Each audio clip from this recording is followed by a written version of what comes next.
कुंडमाळा पूल दुर्घटनेवरून राऊतांनी रवींद्र चव्हाणांवर टीका केलेली आहे। 8 कोटींच्या ऐवजी 80,000 उल्लेख असलेल्या पत्रावर चव्हाणांची सही आहे। रवींद्र चव्हाण झोपेत सही करतात का असा सवाल राऊतांनी केलाय। भाजपच्या मावळ तालुकाध्यक्ष भेगडेंना रवींद्र चव्हाणांचं पत्र।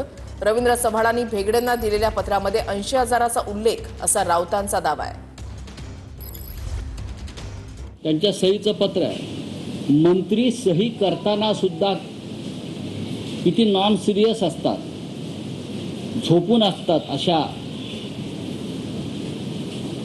8 कोटीचं काम आहे असं मी ऐकलं, पण पत्रावर सही आहे 80,000। हे पहा, म्हणजे आपण कोणत्या कागदावर सही करतो आहोत, म्हणजे किती गांभीर्य आहे अशा काम। 80,000च्या पत्रावर रवींद्र चव्हाण यांनी केलेली सही आहे, आपण पाहू शकतो।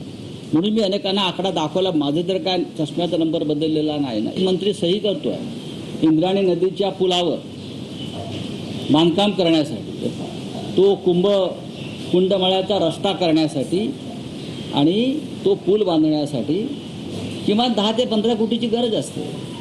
पण पीएनी पत्र टाईप केलं, कोणाला तरी खुश करायचं आहे, पत्र द्यायचं आहे, चला तुमचं काम मंजूर केलं।